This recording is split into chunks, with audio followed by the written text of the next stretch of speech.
Hey friends, it's Tracy. Welcome to the kickoff of my 2023 Christmas in July crafting series.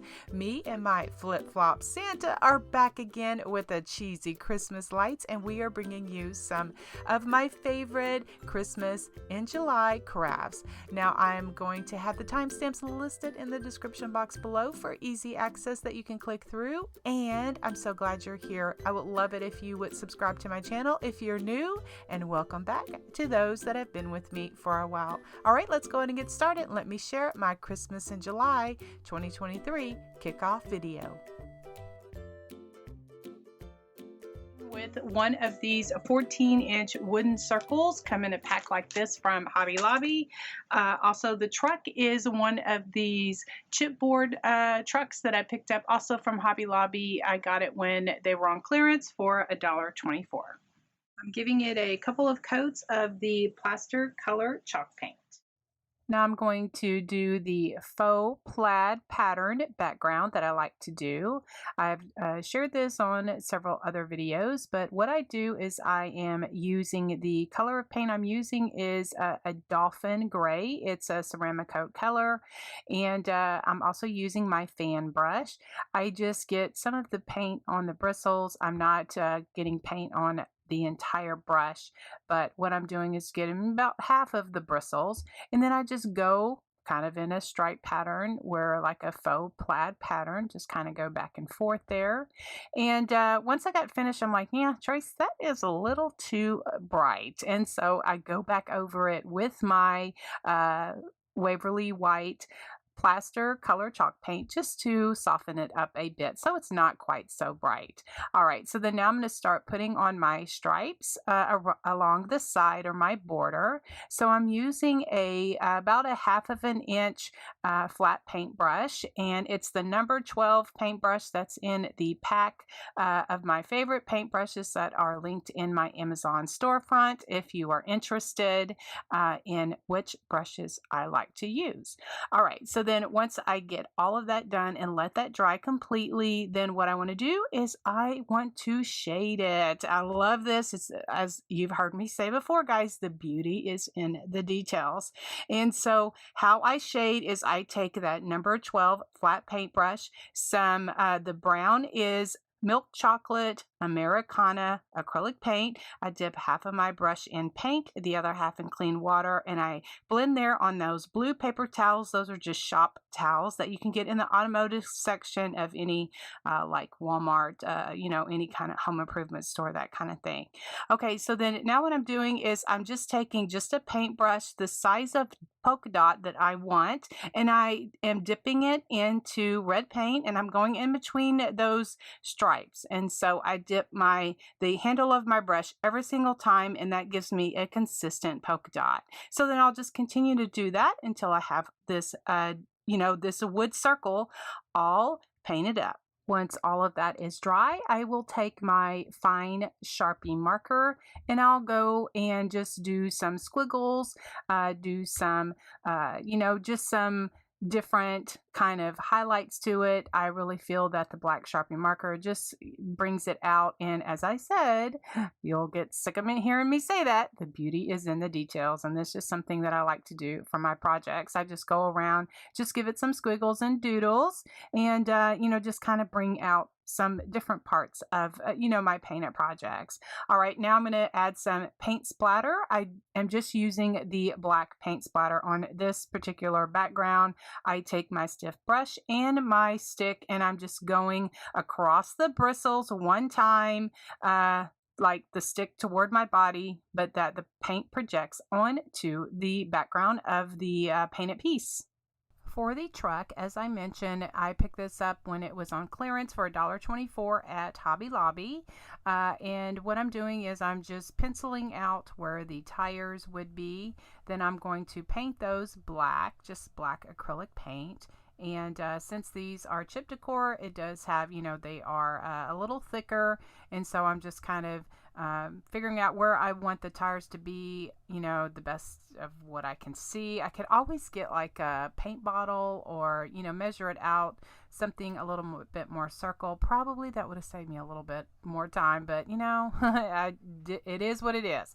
So what I did now is I am giving it 2 coats of primary red acrylic paint, and the paint brand is Americana. It's just my preference. I just like this color of red, and I gave it 2 coats of that.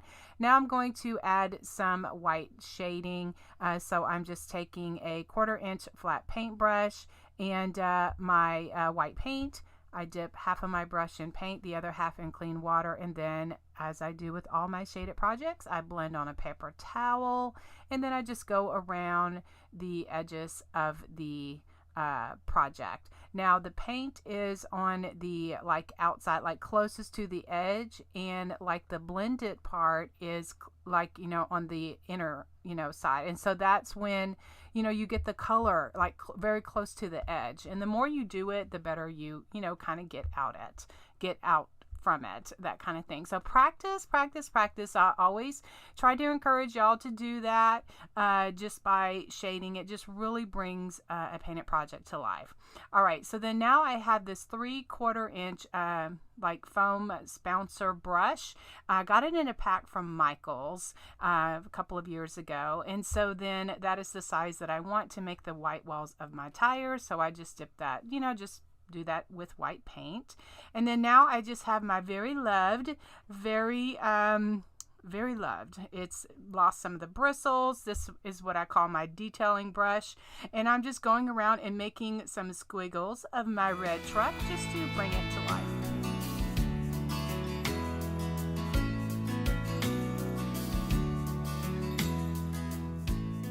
I like to use this metallic shimmering silver paint to add some more details to my trucks, kind of like where the bumper and the kind of windshield is, and you know, just there for the handle, just try to bring that out. And then later I will go and put a dot of that in the white wall of the tire just to make the hubcap. Okay, here I left this in because I just wanted to show y'all that, you know, I mean, sometimes I will do some hand lettering and writing on it, and it just doesn't turn out the way that I envisioned in my head. So I'm just using a Posca pen, and I really was not happy with how this turned out. And so then I just go ahead and repaint. I just paint over it because I'm like, you know, I'm going to put Merry Christmas on the sign. So this day when I was painting this, I'm like, yeah, that don't even really need to be there. So I go ahead and repaint that. Okay, so then now I'm using, it's kind of like a maybe 1/2 inch bouncer brush, and I dip that in that shimmering silver paint just to add some silver for the hubcaps of my truck. And I got off a little bit on the front tire, but it's okay. I'm not going to sweat that.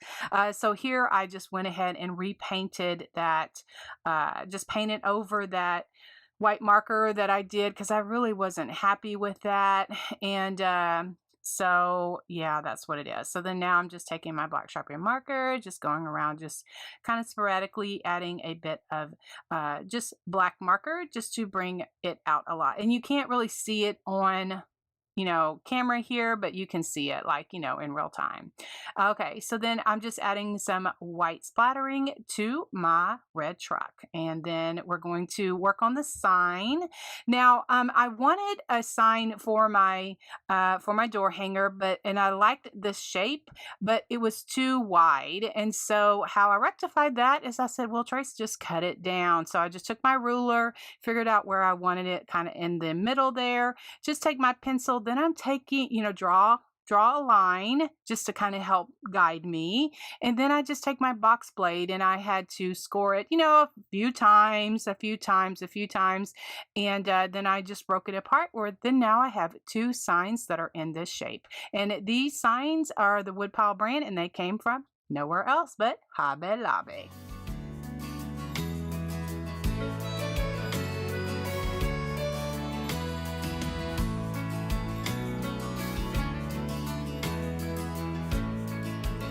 So I gave this 2 coats of the plaster color chalk paint, but you know, you can use whatever color you want. This is just what I was into for this particular door hanger.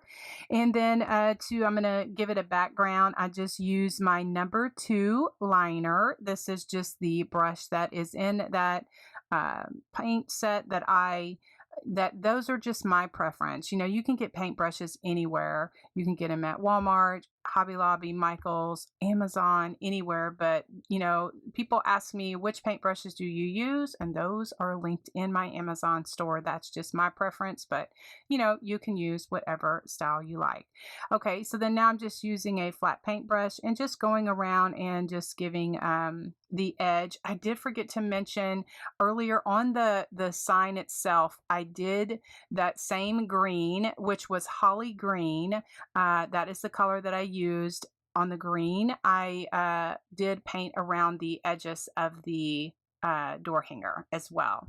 And so then I had got the red on when I was doing the border. I got a little of the red on the plaster, so I just took some of the plaster, and once that red was dry, I just went ahead and cleaned that up. Then now I'm just doing some shading with that milk chocolate brown paint, and I just like this look. I just really feel that it gives my painted projects just the definition that I want.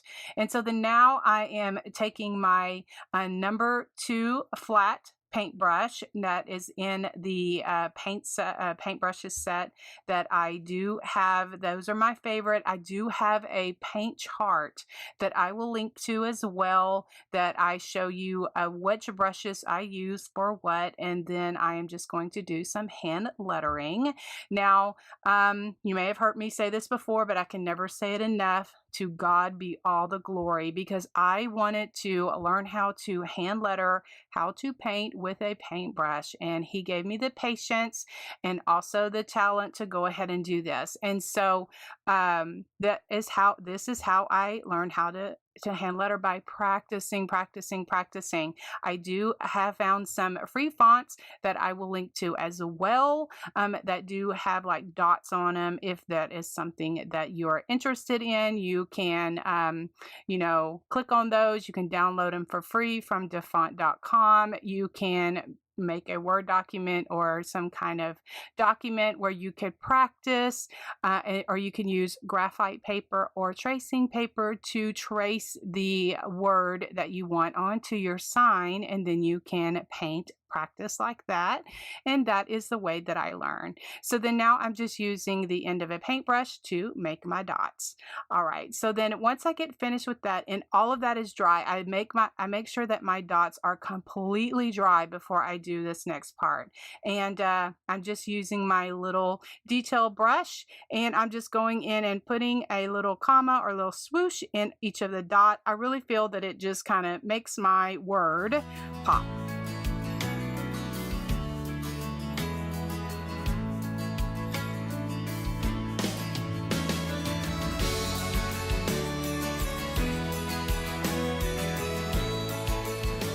Then once that is dry, I give it some paint splattering. I'm just using black for this.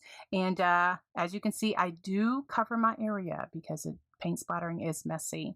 Once everything is dry, I give it a coat of this varnish. It is my favorite varnish, and that is what I like to use on my painted projects. All right, here are some of the ribbons and trims that I'm using just to make like a messy bow.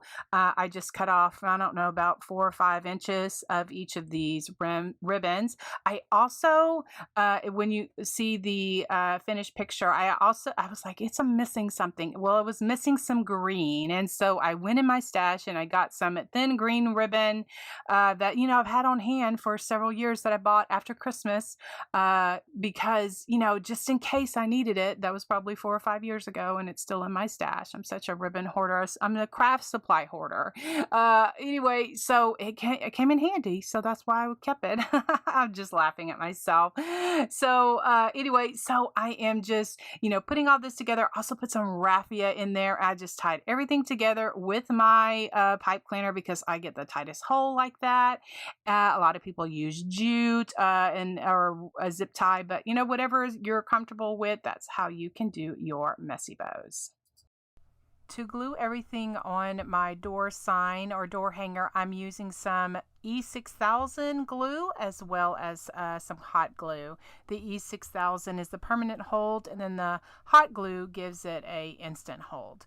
And so then for the bed of the truck, I just put some fine Excelsior, and then I just have some greenery that I'm going to use at the top. I had a piece of that. I stuck that in the bed, and then I'm going to be putting some glittery balls in there. Now, to give some dimension for my sign, what I have, this is fun foam.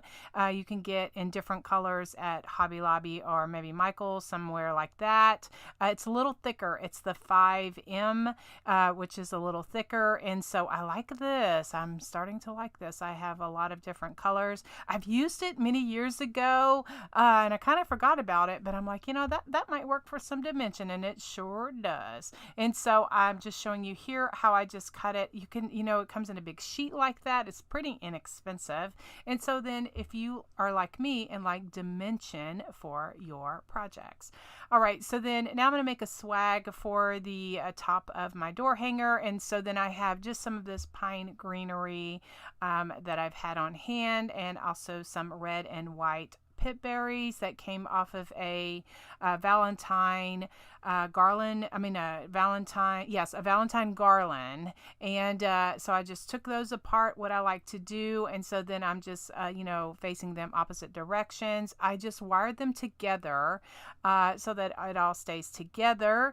I wasn't thinking I should have used a zip tie because the wire kind of became a little loose. And so I kind of struggled with this. So if you don't want your swag to come loose, use a zip tie or use floral tape or something. And so then I just glued everything down. And so with E6000 as well as some hot glue. And then I did take my paper piercer, because this actual board is actually very thin, and so I was able to get my paper piercer through there, just to make 2 holes, and then that is how I attached my bow.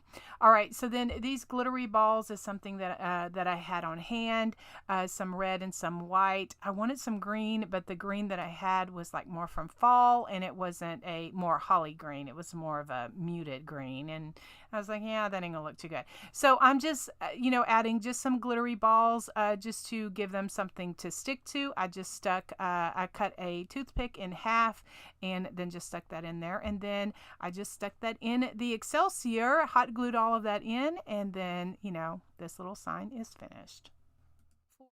For a hanger, I just took some red and white check gingham ribbon that I had on hand, and I just made a loop and just secured that to the back just for a hanger. This sign is pretty lightweight, and so I feel that the ribbon will do just fine.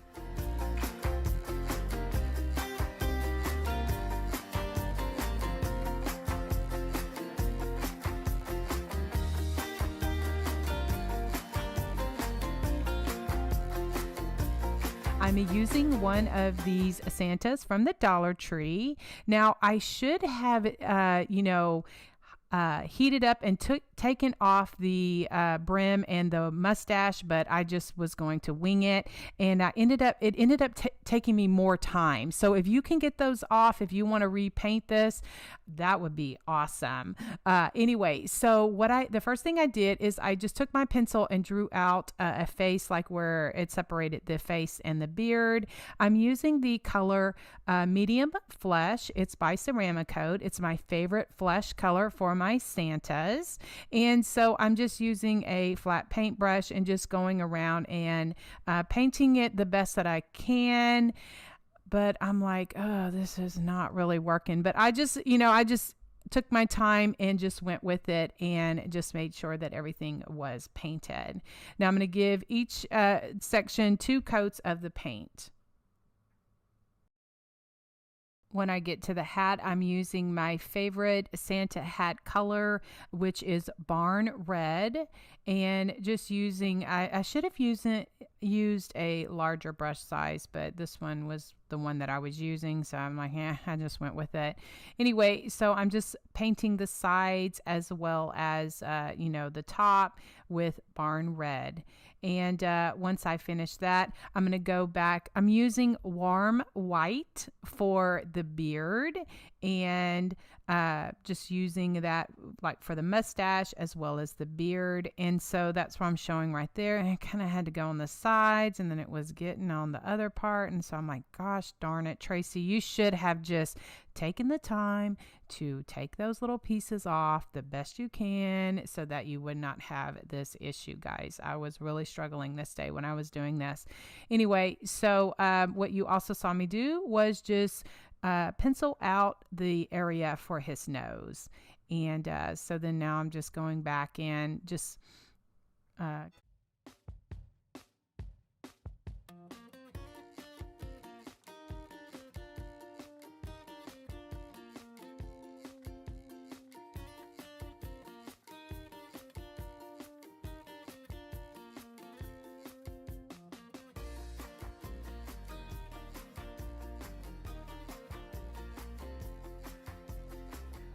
once that is all completely dry, we've reached my favorite part of the video, or my favorite part to any project is the detailing. Guys, you will hear me say many times that the beauty is in the details.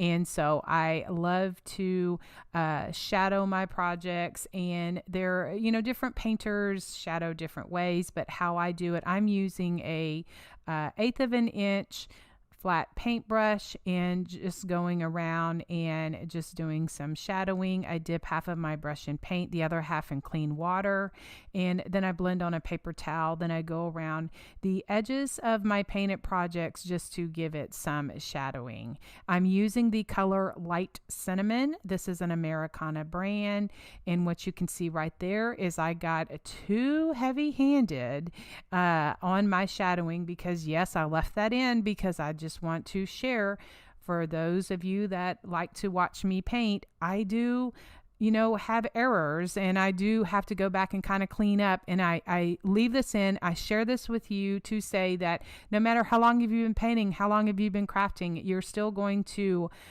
you know, have some oopsies or some things that you're like, that doesn't look too good. So anyway, I'm going to show you in a minute how I go back and I fix that, because I do want to encourage anyone that wants to learn how to paint or you know, hand letter or just craft like this.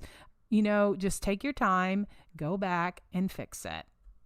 Now I'm going to do the same thing with the white, just to go around and add some white shadowing to the outside of the hat, as well as I will go back and fix some of the white on that brown where I got a little bit too heavy-handed. I'm going to go ahead and add some white to that so that it blends in a bit more. So like I share, I try to share, I try to be encouraging, just to say if it's not what you want, then we're going to go back and fix that. Okay, I'm just taking a stencil brush, and I am taking some coral color paint, and I'm just stippling some cheeks on. I like my cheeks more rectangle up and down, so that's why I do that. Then I'm going to draw on some eyes. Now, once this project was totally finished, I wish I would have made my eyes a little bit bigger, but that's okay. This is my first Santa that I've painted this season, as well as one of these that I painted from the Dollar Tree, but I know from now on what I want to do for my next Santa project. So what I do is I like the more almond shape eyes, and so I do that, and then I go back in. I start with a black marker, then I go back in and fill it in with paint. Okay, so then I have a very loved thin liner brush that has been with me for many years that I make some eyelashes. Then now I'm just going back and just taking a brush and just going and putting Santa in some eyebrows. Then I take that very loved liner brush. It's missing some bristles. It's been with me for a long time, like 20 years plus. And I just go and make the whites of the eyes, as well as just add some character for his cheeks. I give him him a little swoosh for his nose. And then we're going to move on to the next step. So I love my black Sharpie marker. It is my best friend. And so I just go around and outline everything just to make my painted projects pop.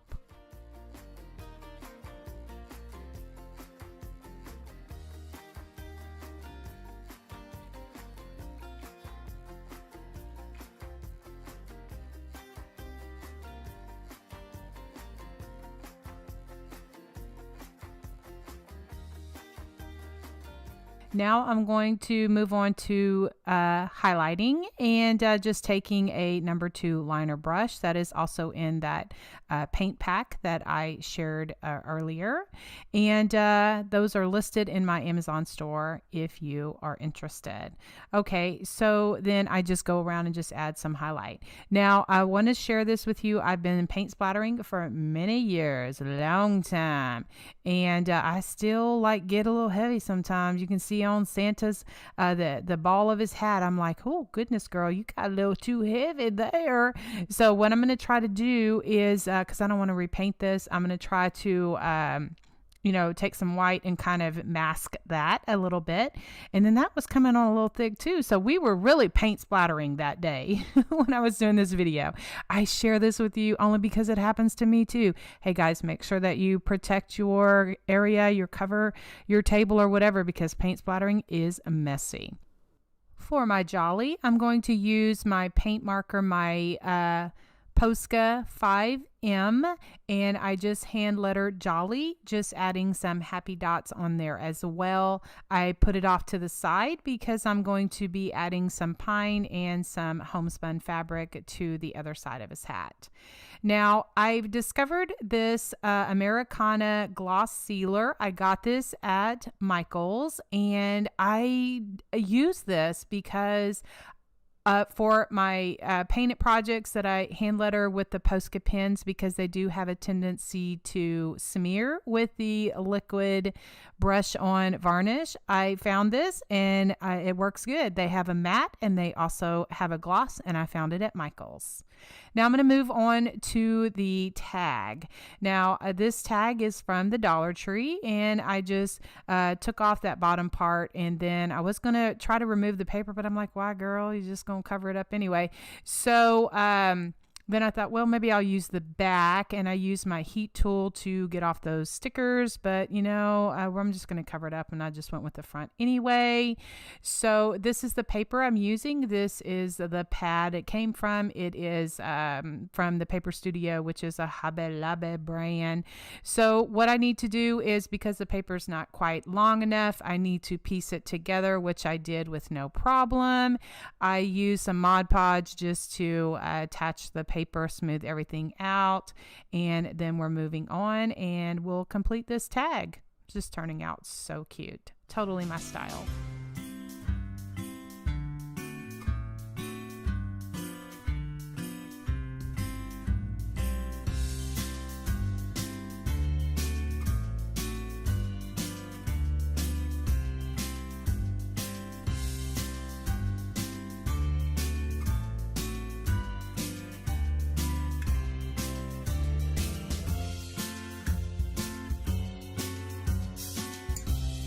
I wanted to add a bit of whimsy to my sign, so I pulled out some rickrack. Now I got this at Hobby Lobby. Just cut it down to size using my Fabri-Tac glue as well as some hot glue, and just putting 2 pieces of the rickrack, one at the top and one at the bottom. Now to attach my Santa, I like dimension, and I like my signs to have some dimension. So what I used is some tumbling tower blocks that I already had painted for a different project and decided not to use, so they turned out perfect for this particular project. So to get my just to make sure everything is nice and secure, I like to use E6000 as well as hot glue to glue everything down. So then my sign is all finished.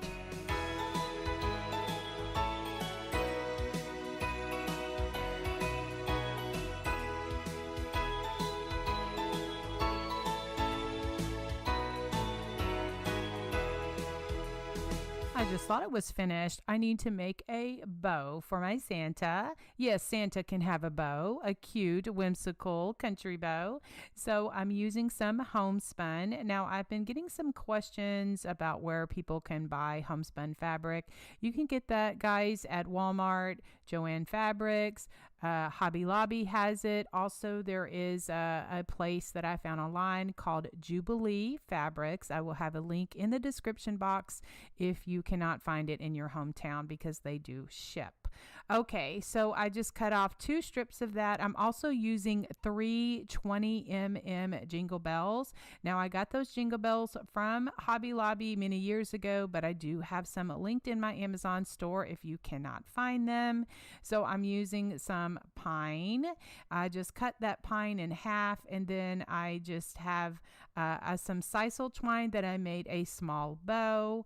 So at first I was going to thread on my jingle bells with a pipe cleaner, and I had like a why is this not working? And I'm like, you silly girl, you don't use pipe cleaners, you use wire.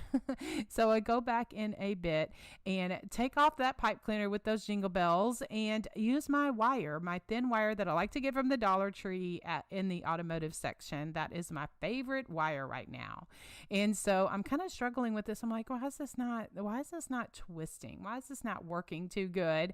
And so I kept this in here to share my struggles with you guys, because I do. I share this only to encourage you.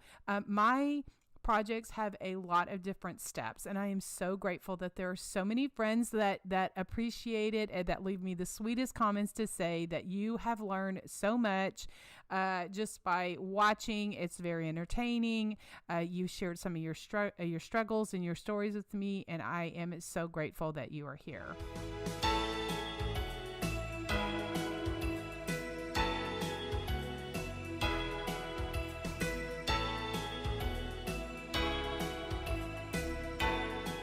So at this point, I'm like, oh, I forgot to put my sisal twine bow in there. So I just kind of tucked it in underneath there and made sure that everything was nice and secure. Now, for the top, I just cut out a circle and then just punched out another circle on the top, just to give it just some decoration at the top.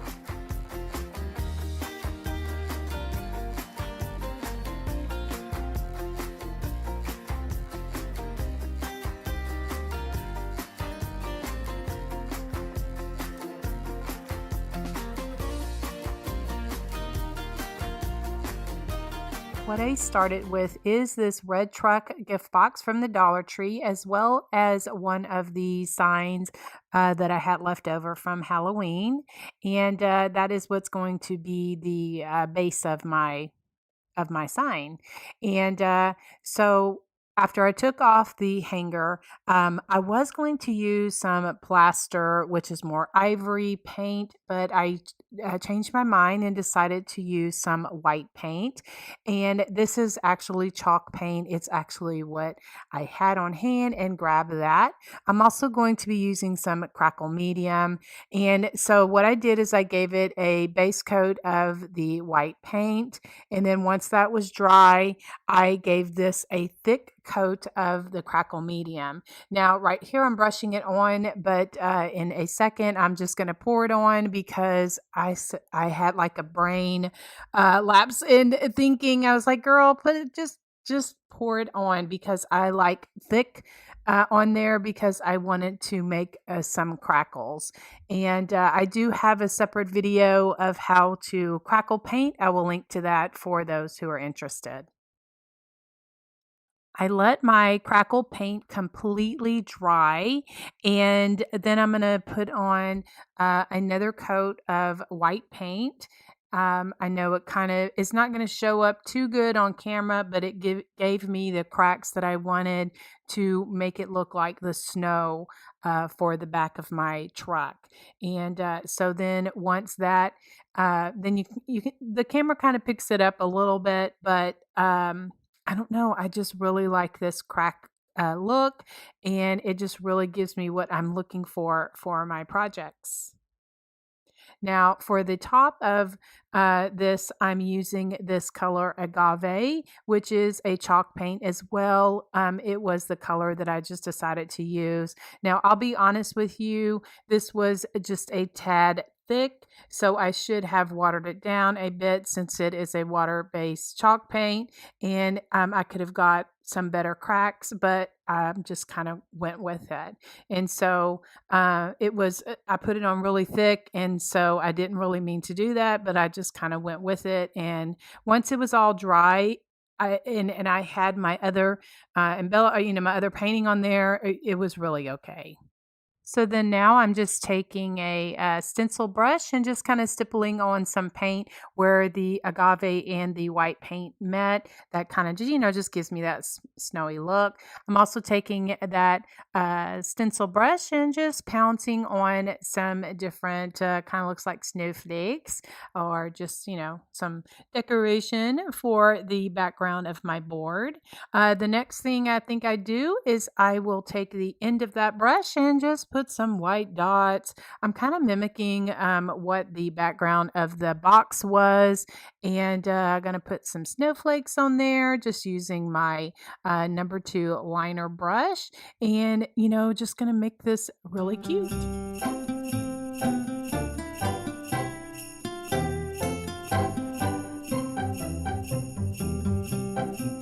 I use my number 2 liner brush just to make some snowflakes on the background. And then once that is dry, I'm going to take some stickles, which is like glitter glue.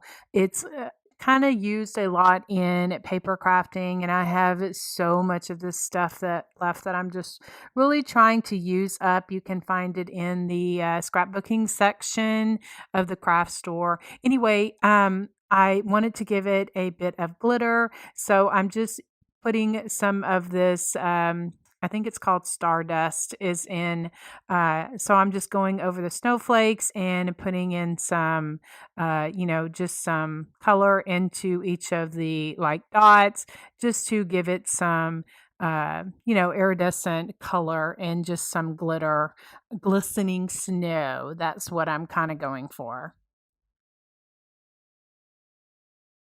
The stickle takes a little bit to dry, so I put that to the side, and then now I'm going to work on my gift box.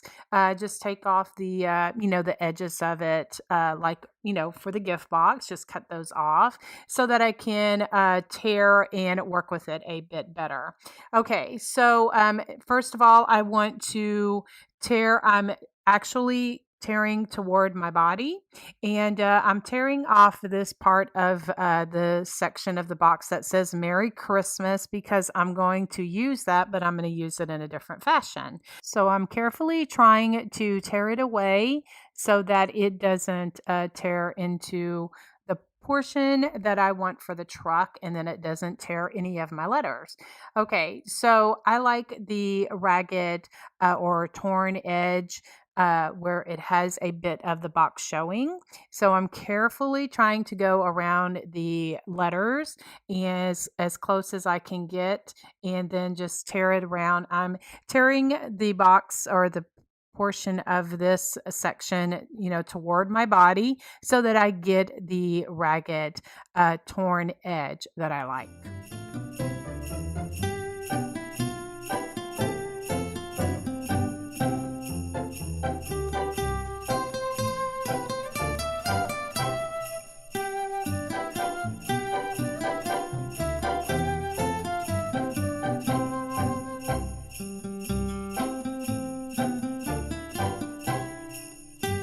I'm going to do the same thing with the truck, just carefully tearing it around the section of what I want to do for the truck.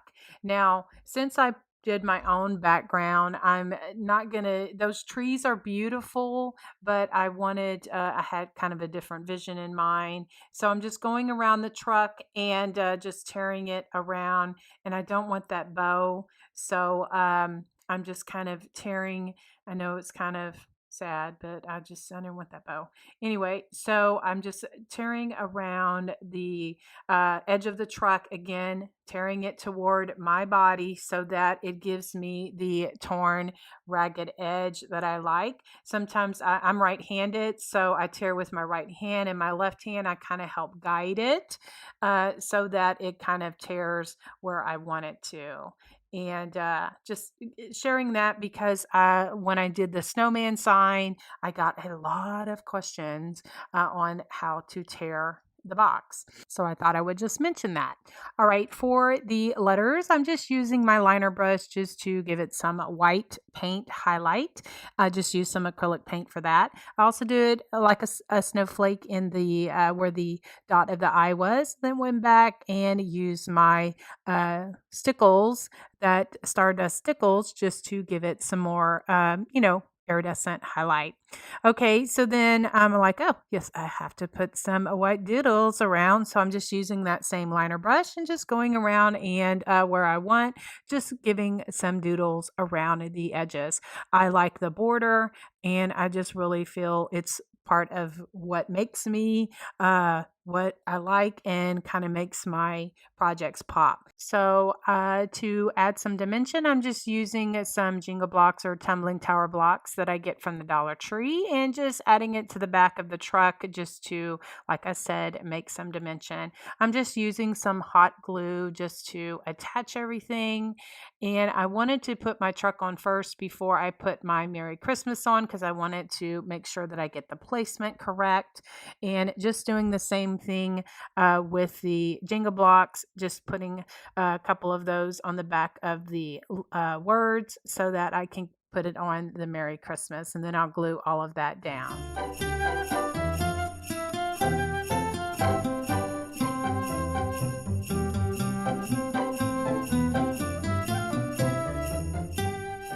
I should have done this before I put my truck, glued it all down, but I completely forgot. Just taking my fine Sharpie marker and just going around and giving it a black outline. This is something I like to do for my projects.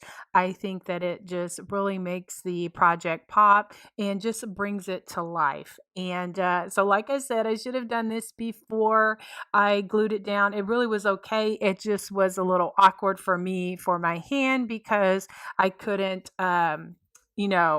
like press down on it kind of thing. Anyway, but it all turned out great. And just adding, just some black Sharpie marker, it just makes the project pop and it just really brings it to life. Then I'll go back and add some white, just acrylic paint to the tires just to give them some treads and bring that part of the project to life as well. Then once that is dry, then what I'll do is I'll go back with the stickles, and what I want to do is I want to bring out the headlights, and also I want to just randomly give some stickles, which is that glitter glue, just to bring out just some iridescent or some sparkle to this whole Christmas decor piece. I'll do the same thing with the letters. I just went around and just gave it just some stickles just to make them, the letters pop. And so that when you kind of see the letters, they kind of glimmer just a bit. Now, for a hanger, what I decided to use is the sisal twine that I got from Hobby Lobby.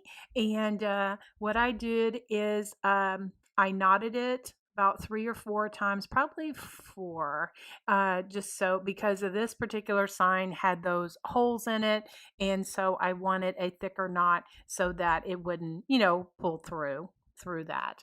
And then once I get the twine on there, then what I did is I just took some homespun fabric. I had these strips already finished or already done, meaning I like to rip my strips of fabric off of my homespun, off of the bigger piece, and I like the jagged edge or the ripped edge, and so I just gave it just a small bow on each of the edges. It kind of masks the like where the twine kind of goes through, and it just gives a decorative touch.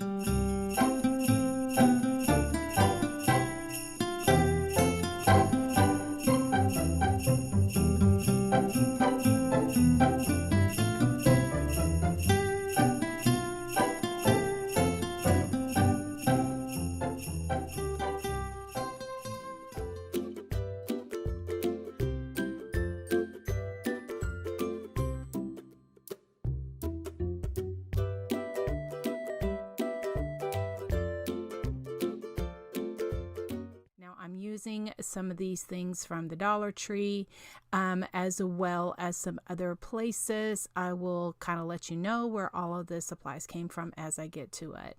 I'm going to start with this little Christmas box. Now, my son and my grandson had given me my gift in this box, and I said, oh, that is the cutest little snowman.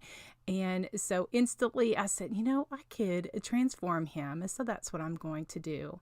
The base of what I am going to, adhere that to are these two signs from Halloween from the Dollar Tree. I liked the edge of them. They kind of look jagged, and I thought that would look really cute with some snow, faux snow on them for a wintry scene. Okay, the first thing I'm trying to do is get the staples out. They were pretty deep in there, and I've used a couple of different tools, but what helped the best was this upholstery tool. Now, a sweet viewer had shared this with me in a different video. It is linked in my Amazon shop if it's something that you're interested in checking out, but it helps get out those deep staples. I guess they use them in upholstery shops. Anyway, and so now what I'm doing, I'm just trying to figure out how I want my signs to butt up where they kind of, lay nicely together. And so then I have some paint sticks I just picked up at the hardware store like Lowe's, it was probably Lowe's. And so then I'm just cutting off about an inch because they're a tad too long, and I'm just making this for myself, and so if I were to be giving this away or selling it, I would definitely cover up this back, but it doesn't matter to me since I'm keeping it for myself. Anyway, so I am just hot gluing the sticks to the back of the signs just for stability. Then to cover up like that seam where the signs are together, I just have some of this kind of like filler spackle from the Dollar Tree, and I am just going around and just putting it in between where that where the signs meet, and then also in the holes of the staple. And I should have wet my fingers already, because once I took a baby wipe and tried to clean up a little bit, I discovered that it actually goes on a little more smoother. So I didn't know, like once I painted the crackle technique on it, I didn't know if it would, if the spackle were to adhere to, it and that kind of thing, which it did. It worked out just fine, but I didn't know at the moment. Now I'm just using some buttermilk Americana paint. It's just acrylic paint. I want that to be the bottom layer because that is what's going to show through the cracks, because I'm going to put my this color, then a crackle medium layer, and then navy blue on top. And so this right here is what is going to show through the cracks. So I'm using some crackle medium, and you can get this at the craft store, or I do have it linked in my Amazon store. And so I like to use the crackle technique on a lot of my projects. And so I am just, just putting some here on the board, and then I just take my brush and just go over it. And it's, I kind of take my time with it. I make sure that all of the areas are covered. And one of the ways that I kind of can tell is if I kind of hold the sign up or whatever I'm doing, I kind of hold it up, and I can kind of see if there's like a spot that I miss. Okay, while my crackle medium sign is drying, I completely let that dry completely. And so what I'm doing is I'm working on my snowman. And so I cut off like a bit of the excess of the box. And so then I'm going to start tearing it because, you can see like in the picture, I am going to distress the edges, and it kind of looks to me like some wood. And so it all kind of ties the project together for me. So I'm just taking my time, and I'm going around the edges of the snowman. And my, like where my left hand is, where my finger is, I am just holding that, I'm kind of positioning it there, and then I'm tearing along where I want my tear to be, because that is what helps me guide it, so that I don't tear too much into the actual snowman. And so I just go around and I just tear off as much of the, cardboard that I want. And then I'm going to go back and I'm going to distress it with my favorite distress ink, which is a vintage photo, distress ink by Tim Holtz.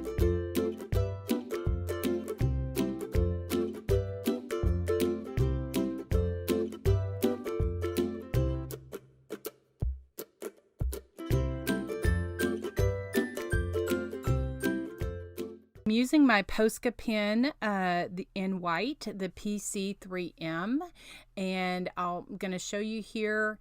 It kind of, just like a paint pen, it kind of came out a little extra on, on the hat, but that's okay. We're going to make it work. I'm just going with it. And so I use my heat tool to kind of set that up. I'll go back over, and doodle up everything with my black Sharpie marker and make everything really cute. I thought he had a really cute face already, so I didn't do anything extra to that. Yeah, just adding a little bit more character. For the winter blessings little sign for my decor, I'm using the bottom of the box, and I'm just cutting away some of the excess that I don't need, and to give myself, some writing space. I'm using this Posca pen. It's a PC-5M, which is one of my favorites for little projects like this. And it's like a paint pen, so you have to shake it up and, make sure that you have the ink to come down. And so I'm just hand lettering winter blessings on it.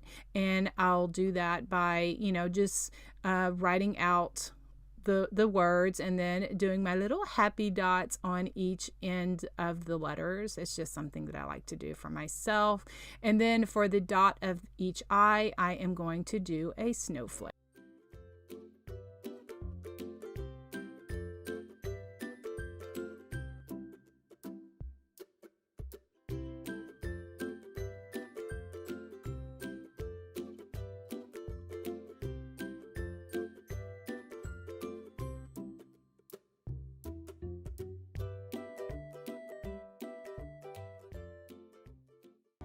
I'll do the same thing with my sign. I will cut off the excess of the box, and then I'm going to tear around the edges to give it the jagged or ragged edge, or the ripped edge. I want to, I find like tearing it towards myself or towards my body, that is what gives it the look that I want. If I would tear it the other way, it would give it a whole different look. So just, if you like this look, just, play around with it and see the different looks that you can get by tearing your paper different ways, so that, it gives you the look that you want. Just using that same ink in Vintage Photo, I'm just going around the sign with my finger dauber and just giving it some color. And then I'll also do the same thing with a Q-tip. I'll just use that, my ink, and go around the letters just for extra depth and dimension. Then I'm going to use my Posca pen, the PC-3M, and just highlighting the dots of the ends of the letters just for some highlight.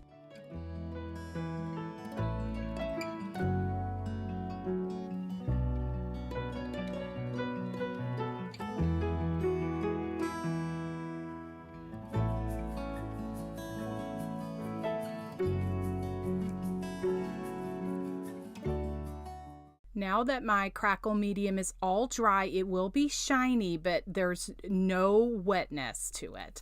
I'm using this blue paint. It is Deep Midnight Blue by Americana. It's just an acrylic paint, and I work in sections because actually it starts to crack right before your eyes. And so I want to avoid taking my brush and going over it several times. So I try to get as much paint on my brush. I load my brush as much as possible, where I only have to do one downstroke, so that I don't go over it. Because I don't know, it just doesn't give a really pretty effect. And once I show you how it all dries, you'll kind of see what I'm talking about, because if I go over it a little bit more, it does tend to not crack as nicely. So now my board is all dry, and you can kind of see it gives it a really, really nice crackle finish. And so then now I'm just going to attach my sign and my snowman, and I want him to be three-dimensional. And so I achieve that just with some little wooden blocks from the Dollar Tree, the Jenga blocks or tumbling tower blocks that you find in the kids toy section. And so I'm just hot gluing those to the back of my snowman. Then I'll glue those to the sign, or to my back sign, and then I'll also do the winter blessings as well. And then I couldn't decide if I wanted to use the burlap snowflakes or the white snowflakes. So I was just kind of, back and forth a little bit, trying to figure out which ones I wanted to use, because I wanted to use both of them. But since I did the distressing on the snowman and the sign, and this is Rustic, I ended up using the burlap snowflakes from Hobby Lobby.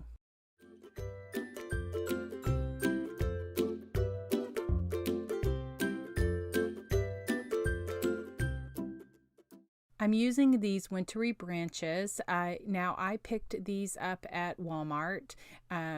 They were in the, floral section, and they look icy branches. And so I'm just trying to figure out, how do I want to put them? So then I needed something to stick them into. So I pulled out my trusty Excelsior. It gives, a barrier, something for it to stick to, and also adds a bit of whimsy, which I do like. And so I'm just hot gluing that to the bottom of the snowman, and then will attach the the icy looking branches to the bottom of the snowman.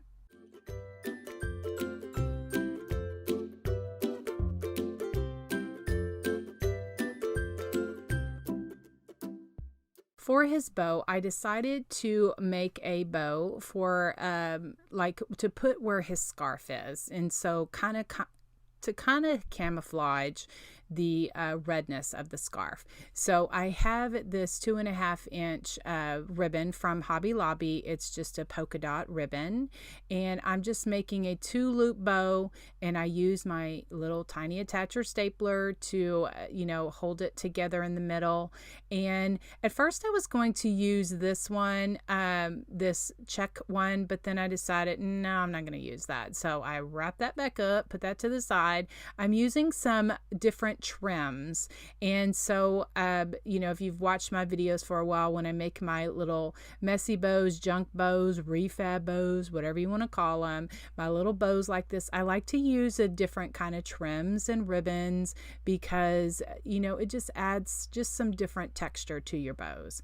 And so I have this, these trims. I get my trims at Hobby Lobby, Walmart, anywhere like little trims like this are sold. And so I'll just continue to make my bow. I'm also using some muslin fabric. I don't know if I said that already, but I'm using some muslin fabric that I already had ripped, and just cutting that off in strips. I'll go back later and clean it up once I get my bow done.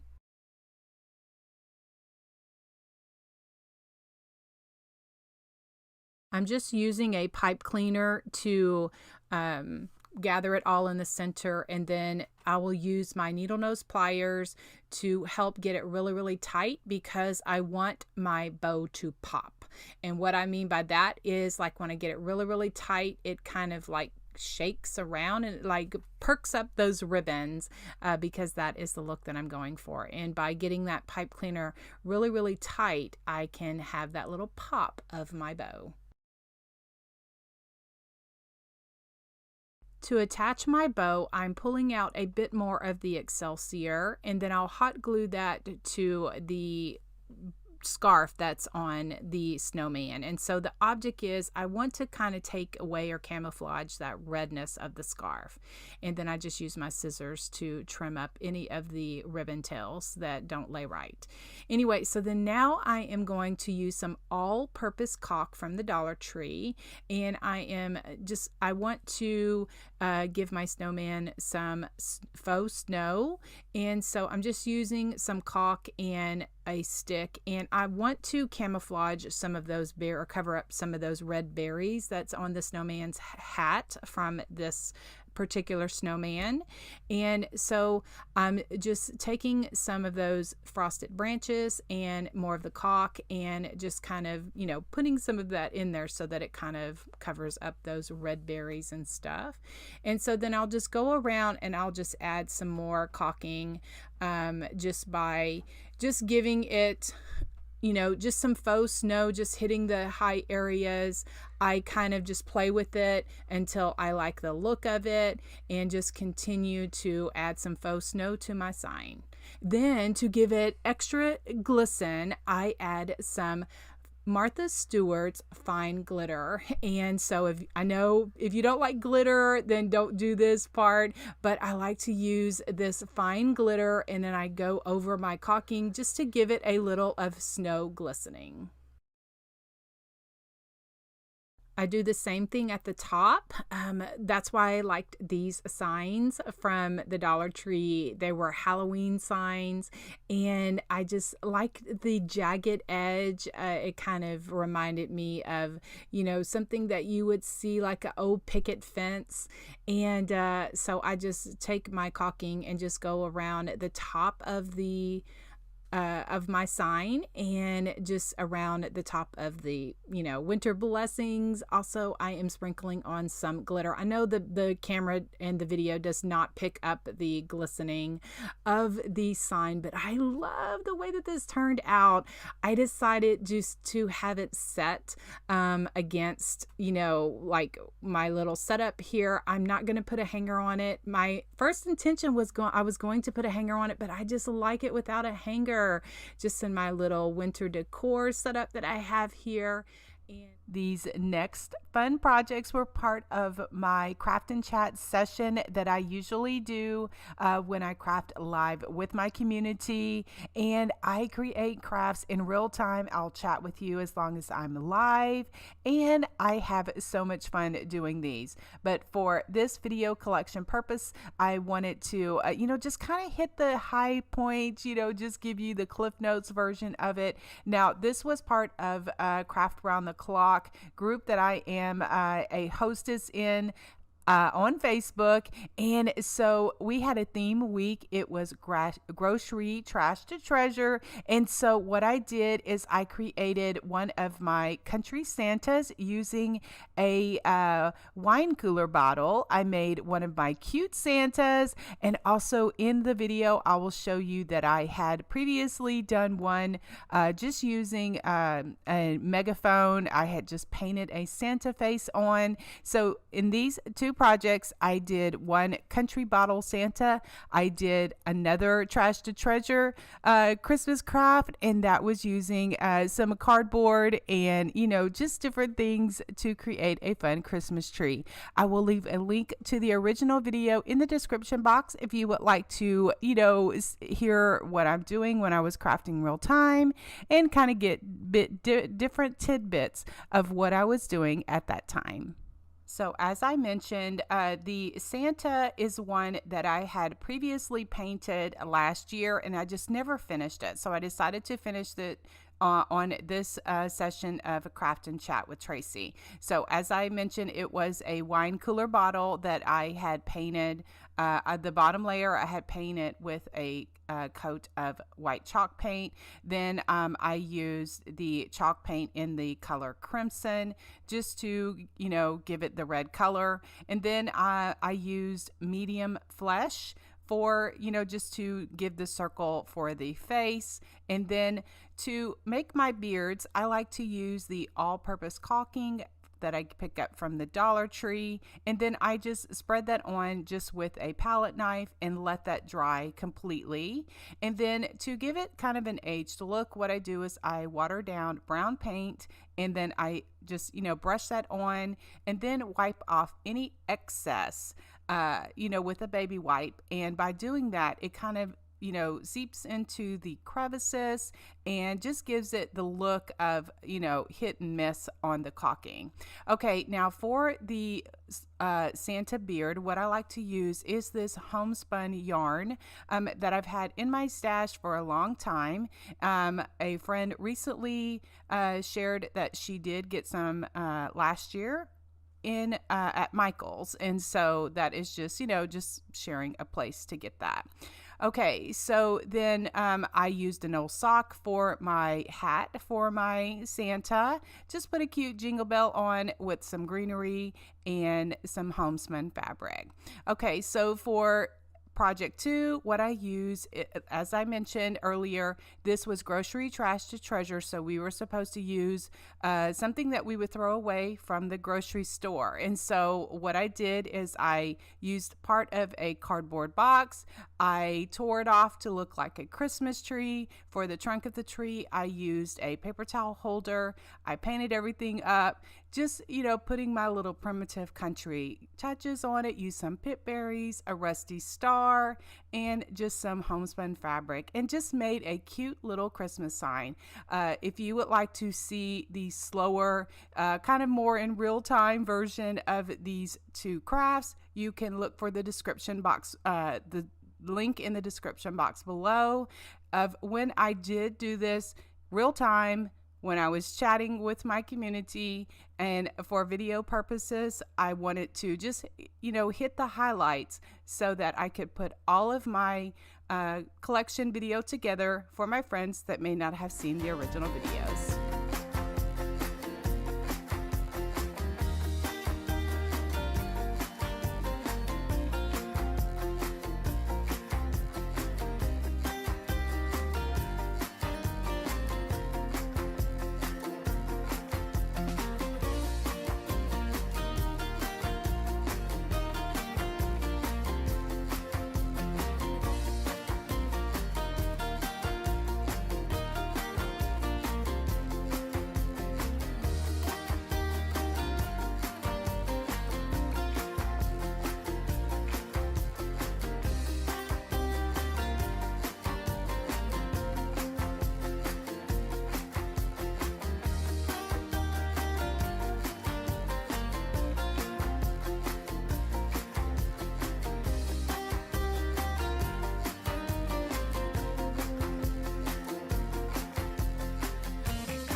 Country rag tree. Now I know I have seen a lot of these on YouTube as well as Pinterest and then the crafting group, but I wanted to share my version with you, so that's what I'm doing in this video. Thanks for being here. Welcome back if you are returning, and welcome to my channel if you are new. All right guys, let's go ahead and get started. Let me share how I created this primitive country rag tree. Okay, what I started with is this tinsel tree from the Dollar Tree. Now it had like that green tinsel on it, so I just took my scissors, snipped it, on one side and then unraveled it so that I could get all of the green tinsel off.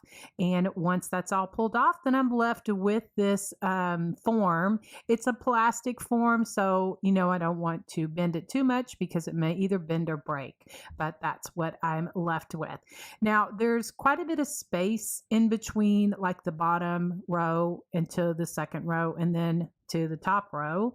And so what I decided to kind of close that up a bit and to give me something else that I can attach my fabric on, I have this green wire. It's very pliable. I've had this in my stash. I think I got this at Craft Outlet. But I've seen something similar to this at Dollar Tree. Anyway, so what I'm going to do is I'm just going to bend it around and just, attach it so that it gives me an extra like wire to put on my fabric. These are the two fabrics that I'm using, this homespun fabric, and then I had some muslin fabric. I probably got this at Hobby Lobby or something like that. Anyway, I just ripped just sections of these, and then I cut them down to like maybe 9 or 10 inches. I just used my pinking shears. Well, those are what I'm going to use to cut off the excess of the ribbon once I put it on my tree like this. Anyway, so what I did is I just tied little knots on there. And at first, what I did is I wrapped just a piece of the homespun fabric around the bottom ring. And honestly, once I got the fabric on there, my little fabric bows, you didn't even really see it, but it just made me feel better by having that on there. And so now let me show you how I put my ribbon on. And what I'm showing you here is I had put that wire on there, and that's what I tied my ribbon tails. But you can kind of see I'm showing you here with an extra one that I had. I had put an extra piece of wire on there in the middle in between those sections because it was just too big, and I just wanted my ribbons to lay on there like that.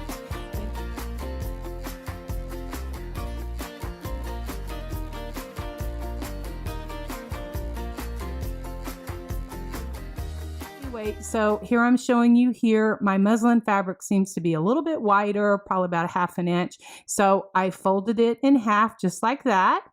I went just over that little piece right there, pulled it, and then I took both pieces of the fabric through the opening of the fabric, just pulled it just like that.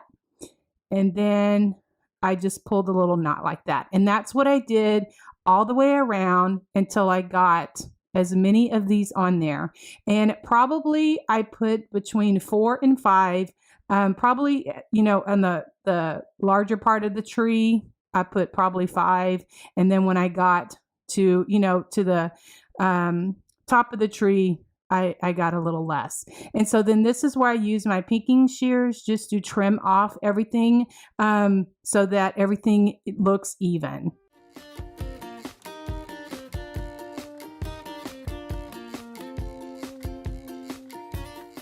So let me share what I did where the bars cross.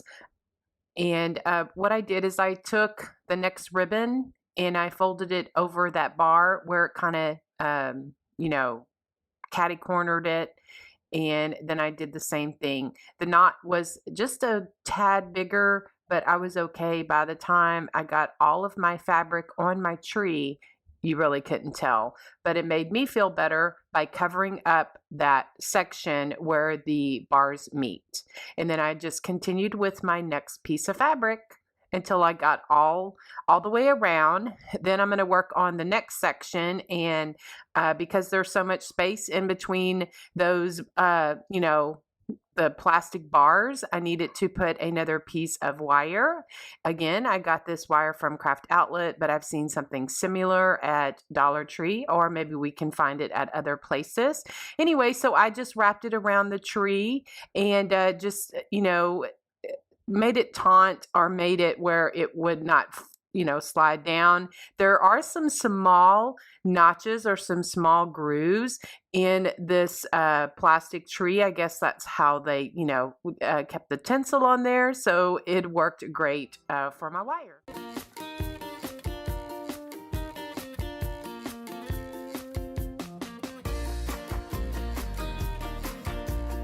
So I put another small piece of wire there at the top so that I could put on my fabric strips, and that just turned out really good. I like the fullness of this tree. So then now I'm left with this little section right here. So what I did, there were like 4 different parts of the plastic form. So I just did the same thing. I just, put a fabric piece on there, and it gave me the fullness. So then I was left with just a tiny bit there at the top. So I just took a piece of that muslin fabric that I had left, and what I'm going to do is just kind of twist it on itself. I'm going to hot glue it so that it stays down, and then I just kind of wrap that around the top of the tree. And actually this worked out perfect because my tree topper is one that I got from Hobby Lobby. Now the packaging may be just a little different. They seem to have different, they call it something different, but it's in the mini ornament or the mini tree section there at Hobby Lobby, and I've seen them for several years, but it's perfect for my little primitive country crafts that I love to do with you all.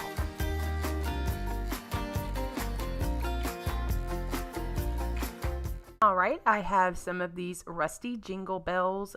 Now, I rusted my own jingle bells using the method that my sweet friend Linda from FaithChick777 shared on her channel. I will have a link in the description box below if you would like to find out how to rust metals. I just used her technique and it worked out perfect.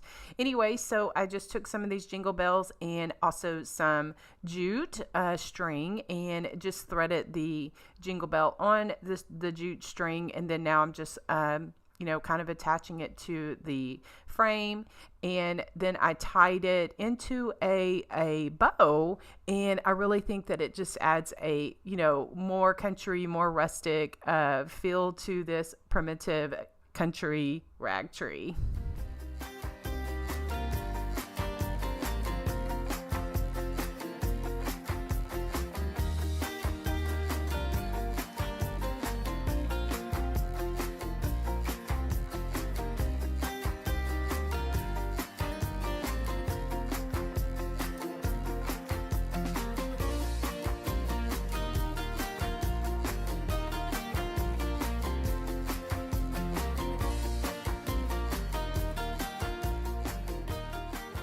For this project, I'm sharing how I make my rustic Christmas trees. This turned out so nice, and I am just can't wait to decorate my home with it this year.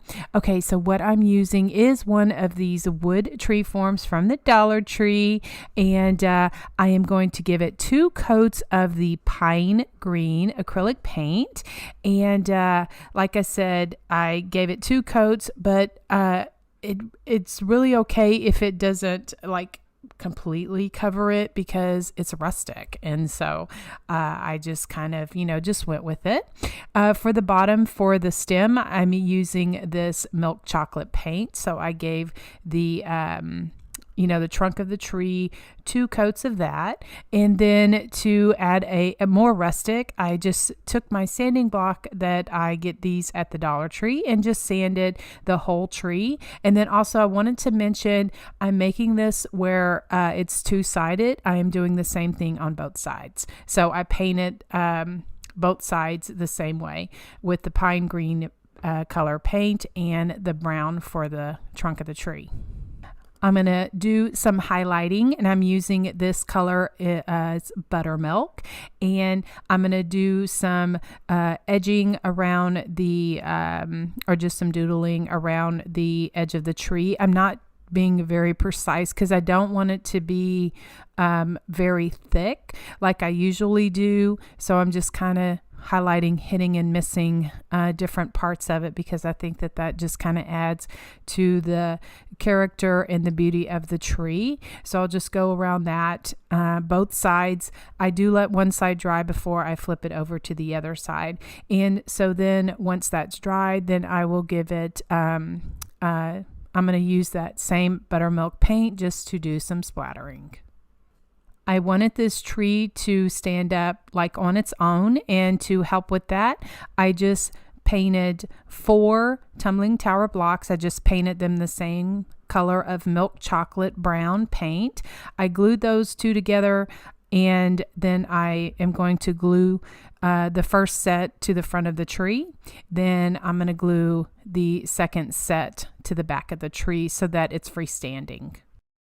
To decorate my tree, I have this Pitberry and Jingle Bell garland that I got from Joann's. I had it in my stash. I think I got this in 2019, and so I'm not quite sure what they have this year, but I just love it so much, and it's just, little garland and wire. And so I'm just going to kind of wrap it around my tree just to give it, that primitive or rustic country look for my tree. And then I'm not gluing it or anything. I just kind of bend at the wire at the bottom, and then I'll stick it through the hole at the top. Now, to take my tree to another level, I have my homespun fabric, and I rip off just half inch or even thinner of the homespun fabric. I just tie it's not even a bow. I just tie like a knot in it, and then I glue different bows around both sides of it.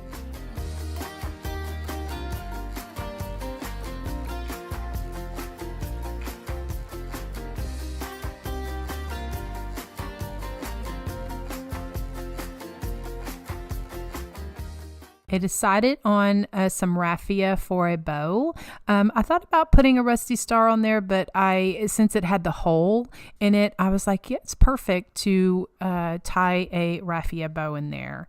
And so the raffia that I use, I get at Walmart in the craft section. I love that raffia. It's just very pliable, like very thin, and it's very easy to work with that I have found. Anyway, so I just tie a bow there, and then I'll just cut off, the long tail so that it looks nice.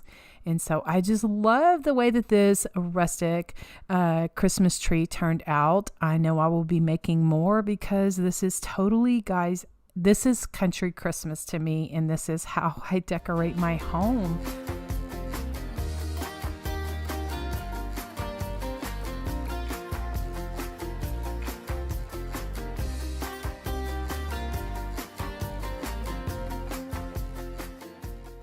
Okay, here are the supplies I'm using for this cute little nativity setup. I'm using 2 of these blocks from this tumbling tower set that I picked up from Five Below. These are the larger ones. And then these 1 smaller tumbling tower block that is from Dollar Tree. So you can kind of see the difference. And then I have 2 20mm beads that I'm using for Joseph and Mary's head, and then a 15 millimeter slip ball for baby Jesus. Have a piece of burlap. Now, to give the color for the wood, I'm using this antique wax that I'm just going to put it on with my with a baby wipe. Also, so that Mary is just a head shorter of Joseph, I just cut off a little piece of that block just using my saw.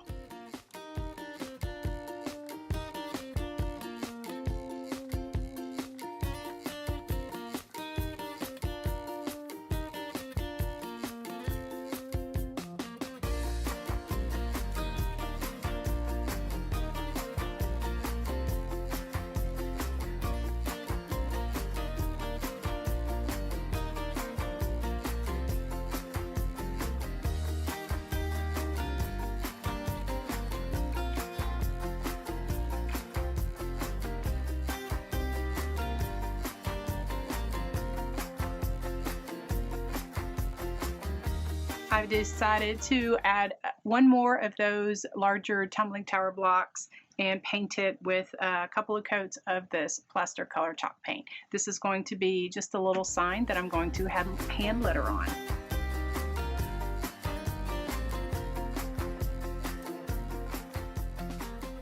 Once I have all of my little wooden pieces, colored and stained, I have this piece of gingham fabric that I'm going to use for the headscarf for Mary. And so I'm going to have the jagged edge or the ragged edge on, you know, on top of her head. And so what I'm going to do is I'm going to glue these, I'm going to use hot glue and some E6000 so that it gives a permanent hold. And then this is the piece of burlap I'm going to wrap around baby Jesus, and I'm just going to use some sisal twine, a piece of that, to tie it around.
For the sign, I have this piece of craft cardstock, and I'm going to hand letter on here, tear the edges, distress them, and then glue it onto the block just to give it a little different look and some texture and dimension.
to add a bit of shimmer and sparkle, I have this puffy paint in gold. It's kind of translucent, and I'm going to just put a coat over the sign just to give it a little shimmer.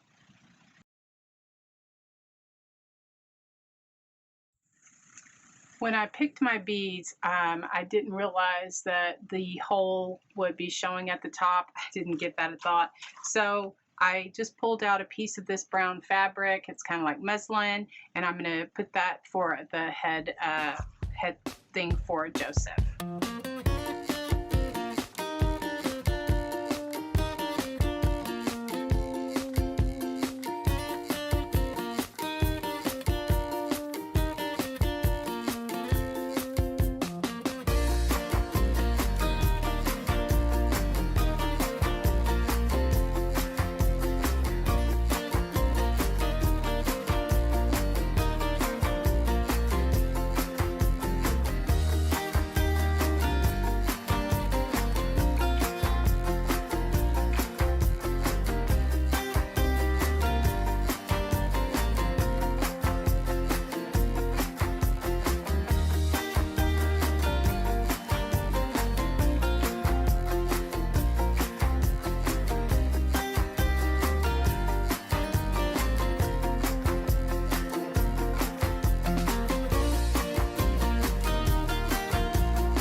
And then I'm just going to use some E6000 and hot glue just to glue this together so that it stands just like that. And it's a little cute shelf sitter. Now, if someone wanted to, put a jute hanger on it, it could be easily transformed into an ornament.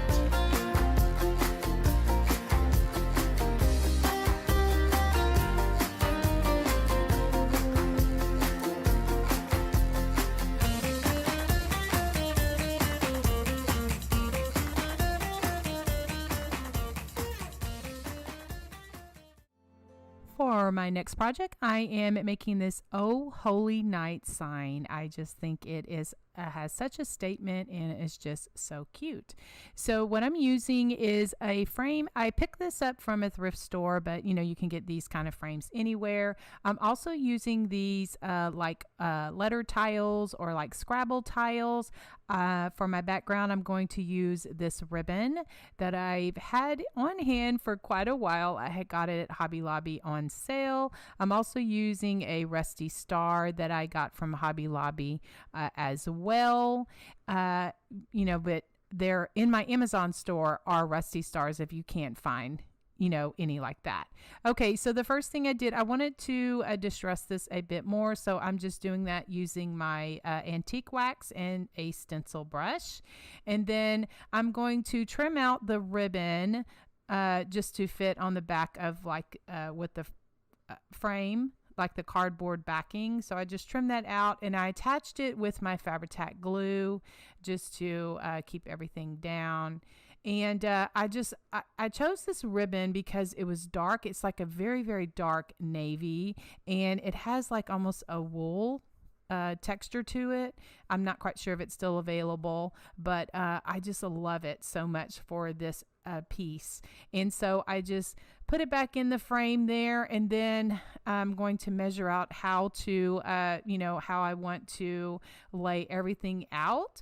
And so I try to figure out how I want to lay it out for the frame so that, it's all nice. So I put down my star first, and then I'm just going to lay out my word tiles, or spell out the words that I want. Like I said, I got these from Walmart, and a tip that I've learned that they're blank on the back, so if you don't have a letter, you can always write the letter you need on the back of a letter that you don't use. And so like for the trunk of the tree, I'm using a Z because a lot of the words that I spell out, I don't need a Z. Anyway, so that's just a tip for you. So I had just laid all of the letter tiles out first, and then now I'm just going back and hot gluing everything so that, you know, everything is secure.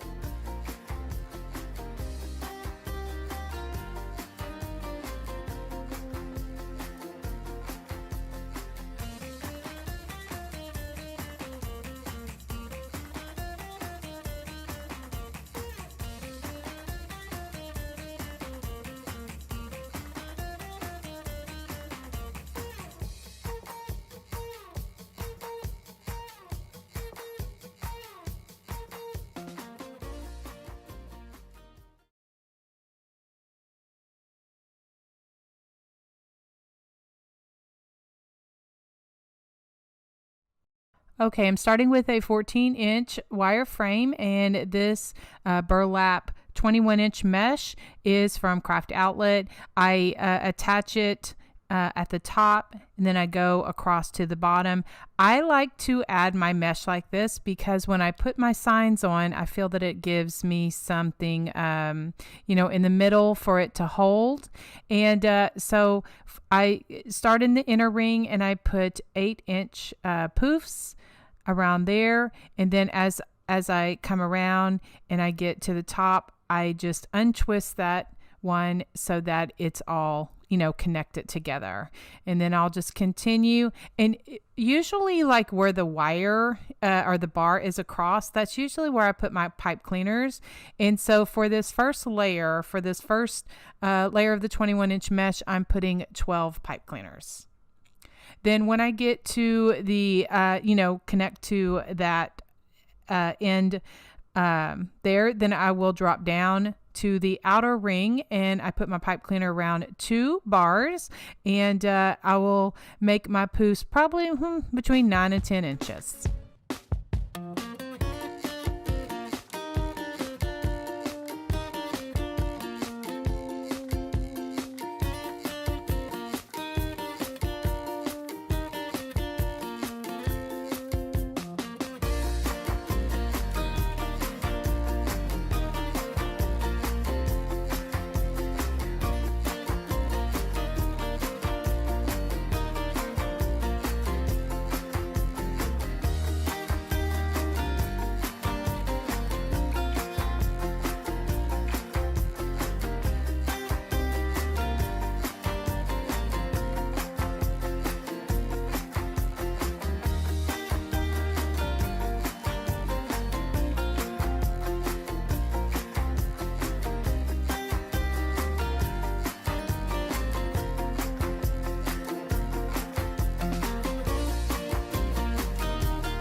I will end up putting 12 pipe cleaners, and then when I get to the end, I just cut off with my scissors.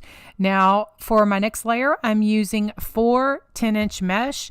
3 of them came from Hobby Lobby. The red and the green window pane mesh came from Craft Outlet. And so then here I'm showing you the 2 sets that I'm going to put together, the black and the white, and the red and the green, and then I will put this red and white and the craft color together, and I'm going to make 6.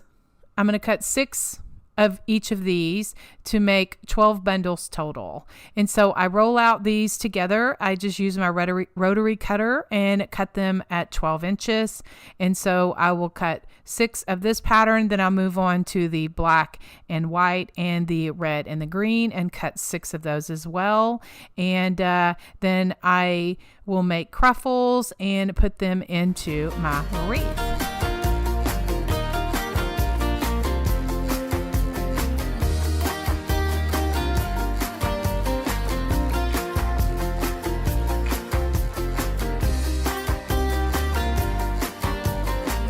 So how I make my cruffles is just rolling it 2 times, clipping it, turning it, around, go on the other side, clip it. Then I gather it in the middle, make like a ruffle or a cruffle, and then I cross them like in an X pattern, and then I clamp them with some clamps that I get from the Dollar Tree.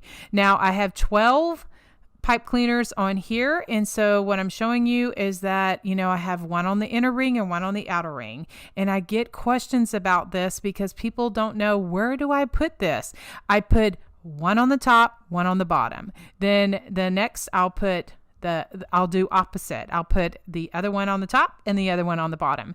So I alternate back and forth in a zigzag pattern, just to, alternate them so that they're not side by side the same one.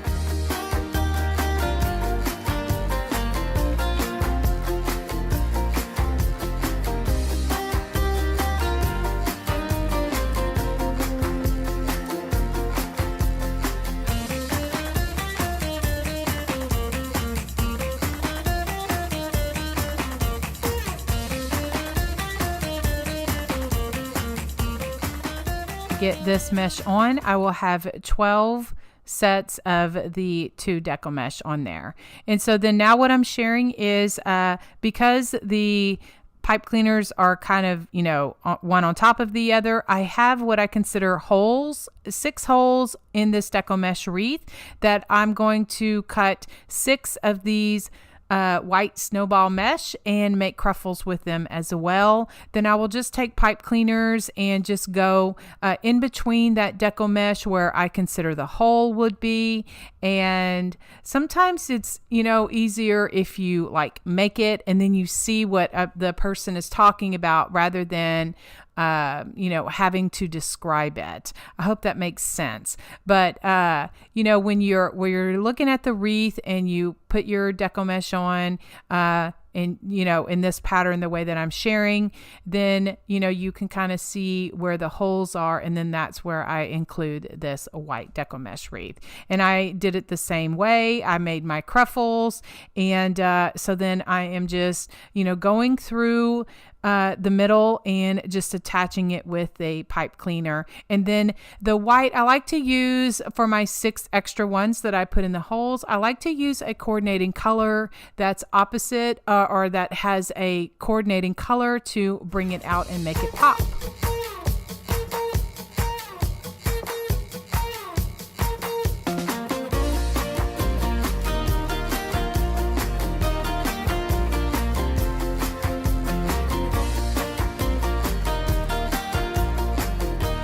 Are the ribbons that I'm using in this wreath. I like to use 3 different sets together so that I can alternate them in the coordinating colors. And I like to have a set that I use 3 2.5-inch ribbons, and the black and white came from Michael's, the red and white dot came from Hobby Lobby, and the gnome wreath, or the gnome ribbon rather, came from Walmart. And so what I like to do is I just help myself by streamlining and getting my ribbon bundles together, so that way when I'm ready to put them on my wreath, all I have to do is grab and go. And so one thing that really helps me is putting a teeny tiny staple in them to keep them together. And this stapler is in my Amazon shop. Yes, I have gotten questions. You can use a regular staple. It's just a little bit bigger. I like to use a small one because it's teeny tiny and I don't even know it's there.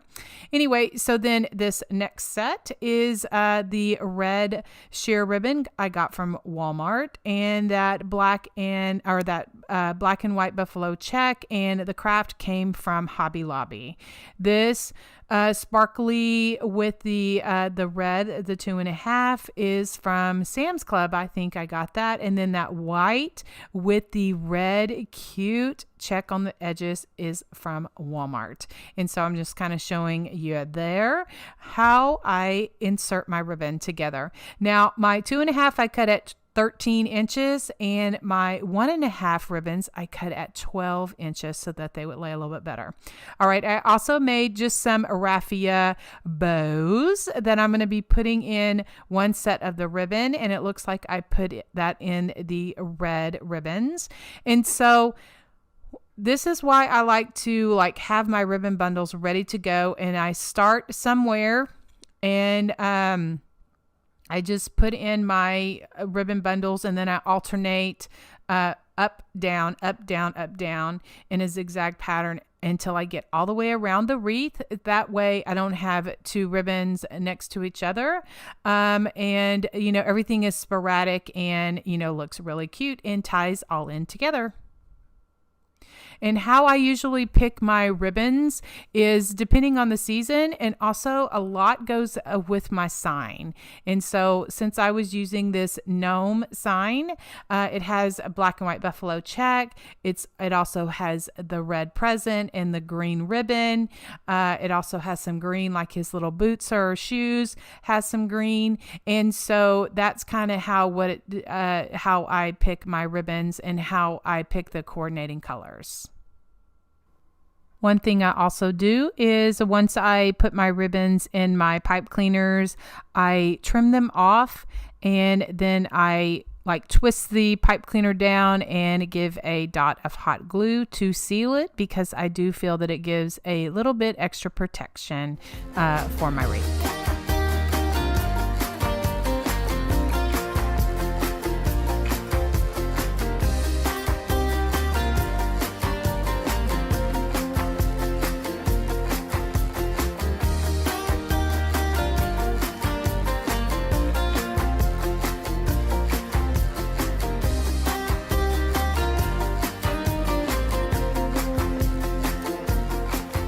So again, I based everything off of this cute gnome sign that I got from the Dollar Tree.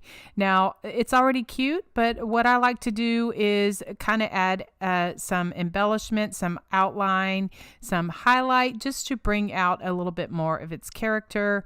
And how I do that is just take a fine Sharpie marker and just go around the edges. I'm not being very precise.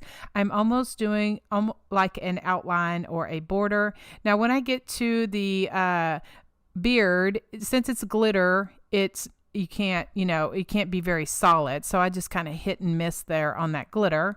But the others, I just kind of go around and just kind of give it some enhancement just to bring it to life. And then I'll do the same thing with some white paint and my number 2 liner brush, just going around the edges and like the present, his shoes, his nose, just to kind of bring it out and give it more character.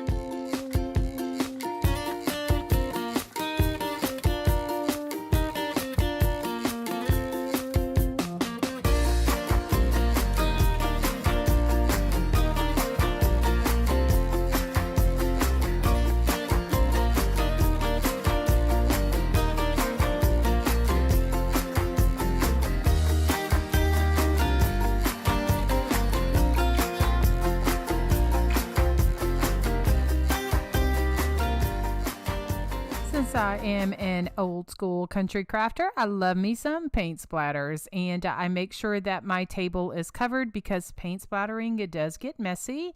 And I use a stiff brush as well as a small stick, and you could use a toothbrush if you would like as well. And I just splatter with black paint, and then I'll go back over it with white paint. And this cute gnome is country cute now. So to once it's dry, then to attach it to my wreath, I use these 1-inch cable ties. I have them linked in my Amazon store if that's something that you're interested in.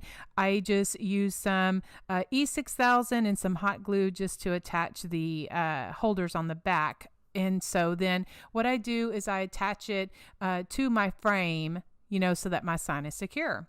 All right, to bring the green out in this gnome, what I'm using is this pine, and this came from Hobby Lobby. I just cut off sprigs of that, and then I attach it in between the wreath. I attach my embellishments. I make sure that I get like in the flaps so that everything is nice and secure. I like to use Gorilla hot glue sticks and just make sure everything is secure by getting in between those Deco mesh flaps. I'm also going to add some pip berries. Now, these particular pip berries you can get all year round in the garland section at Hobby Lobby. They come on a strand, and I just take off, I untwist them off of the strand, and then I use them individual picks in my wreaths and my other crafts. And I just love them so much. It just really makes my primitive country heart very happy.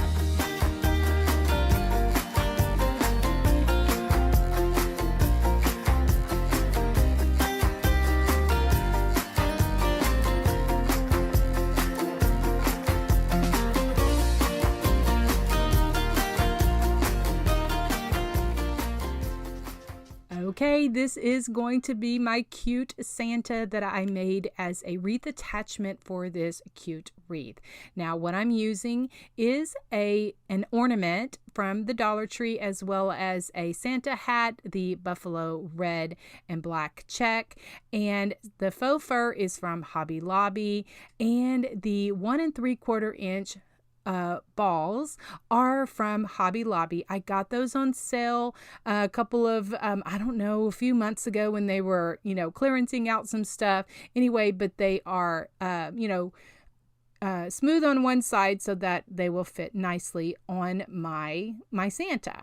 Okay, so for the little tag, I'm just using my heat tool just to get that tag off. I'm not painting it or anything because the fur is going to cover everything up. And so the first thing I do is just kind of smooth out my fur, just kind of position it on my ornament where I want it to go. I'm kind of just, arranging my hat, just kind of see where I want to lay everything before I glue it down.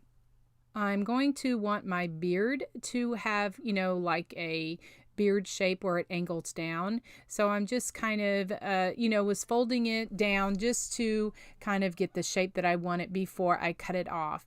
Now, I had just, bended it over, and I'm using my box blade, and I'm just taking my marker and just marking where I want to cut the felt. And the object is to cut the felt and not go all the way through to cut the cut the fur actually itself. So I'm just taking my time. I'm going through and just an X-Acto knife or something else that might work, but this is just what I had on hand, and I'm just trying to cut through the fur and not like I'm trying to cut through the felt and not cut the fur to give it a choppy look. So I'm gluing my hat on now, just trying to figure out how far I want it down. I'm just using some stuffing that I got, from Walmart, something like that. An old sock would work, plastic bags, old rags, something like that. But this is just something that I had on hand. And I just kind of put some, I wanted that to give it a little bit of form. And so then now I glue on my nose, and I did that first because I wanted to ensure that I had the right placement before I glue on my beard. And I want my hat to kind of go down over the nose, and this is a 1 3/4 inch wooden ball that was flat on one side, and so I just want to make sure that everything is nice and where I want it to be before I glue everything down.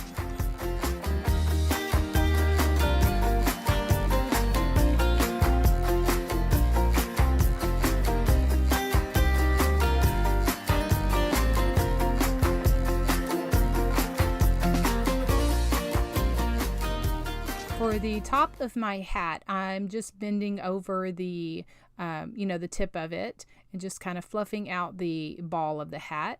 I have two 30mm rusty jingle bells. Now, I had these on hand. I know that, Amazon has you know, Jingle Bells, and there's other places that you can find them. I just have some wire that I just threaded them through and just tied them to the ball of the hat. I'm just kind of positioning it so that they are, you know, toward the top. And so I just have one of these garland ties that come from the Dollar Tree. I had it on hand. Everything that I'm working with is something that I had on hand from previous years. And so anyway, I had just cut a strip of muslin fabric and just tied it around the hat. And just now I'm just fooling with it just to kind of get my bells and my fabric, my garland, everything, you know, positioned on the top. And then what I do is I glue it down there so it stays nice and, you know, stays in spot, you know, or stays in place right there. And so, now, you know, this is just the back of it. I'm just kind of taking off the fuzz. And anyway, so, I'm looking at it because I'm like, yeah, that beard's a little bit too long. So I end up a little bit, before I attach it to the wreath, I end up cutting it a little bit more. Now I'm going to start on the wreath. I'm using an 18-inch wire form and these 3 10-inch Deco mesh. The wire form is from the Dollar Tree and the Deco mesh are all from Hobby Lobby. And I just roll them out. I roll them all 3 at one time. Everybody has their own, or each wreath maker has their own way of doing things. And I'm cutting these at 12 inches and I cut all 3 at one time because I'm going to put all 3 of them together and put them into or tie them onto the wreath.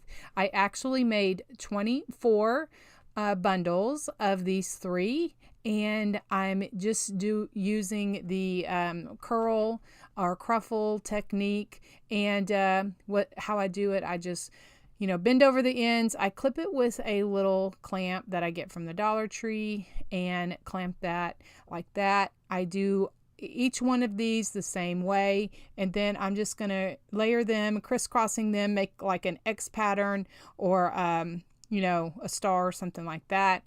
And you know, so, and then I tie all 3 of these on the wreath, and like I said, I made 24 bundles. I just use some pipe cleaners and just attach them to the wreath form. On this one right here, I put the pipe cleaner on the inner ring, and then I go on the outer ring, and then I go on the inner ring. And so that I kind of stagger it. And so that is kind of how I make my wreaths. Just kind of tie those on there like that. And the clips from those blue and white clips, I get from the Dollar Tree. I find them in the laundry section, and I love those clips, clamps, or whatever you want to call them, because they open very wide, and they help with streamlining and you know, help just kind of hold things together so that they kind of act as an extra pair of hands for me, or extra fingers. And I am all about convenience, I tell you. So I just love how full and how just all of this, I just love all of these different colors together. And because the Santa, you know, was so big, I ended up using the 18-inch wire frame, and I'm so glad that I did. These are the ribbons I'm using in this wreath. The first 3 came from Hobby Lobby. The Merry Christmas burlap came from Sam's, and the red and black buffalo check I've had on hand for a couple of years, and that came from Dollar General. And so I cut these at 13 inches using my Perfect Tails ribbon helper. It kind of helps me with, you know, twisting my ribbon around it, and then I can cut it all at one time, and then I dovetail it what I want. So what I'm showing you here is I put these 2 patterns together, and I help myself by kind of get my bundles together. I just put these 2 together, and then the other 3 I will make that a bundle. I use my tiny attacher, my little stapler. It is just a handy little tool that I use in my craft room that helps with my bow making.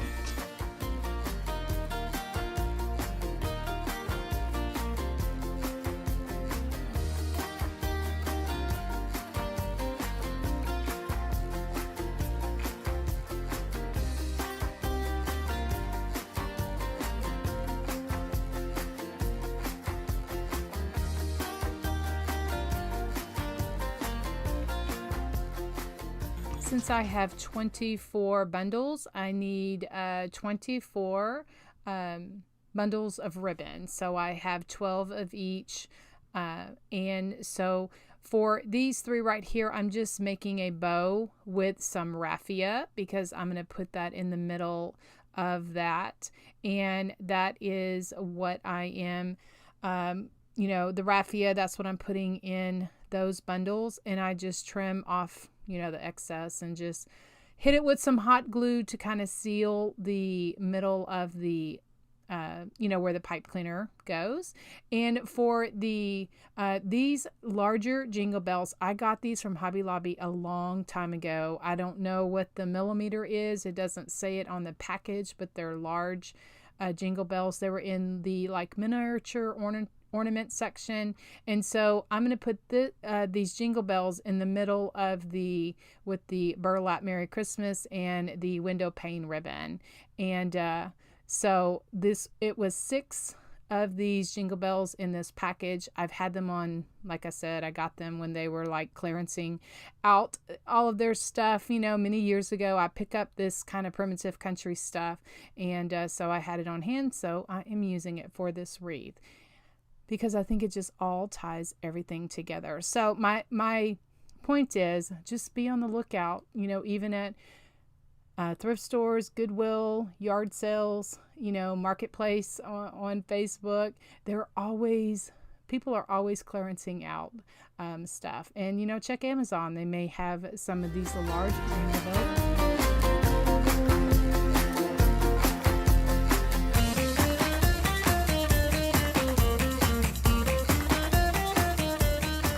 So I just alternated on the just put the ribbon bundles in the top and the bottom. And then I just trim everything with my little scissors and fluff everything out. And so I just love this. I just love the whole country feel of this wreath. I'm really happy the way that it turned out. And so I always try to, fluff my ribbons out so that they're not stuck underneath. Okay, so then now I'm going to put on my Santa, and I'm like, yep, that beard is a little bit too long. So I go through the same thing again, just using my box blade and just cutting off, the felt and just kind of tearing it as I go, not to cut the fur itself so that it still is visible.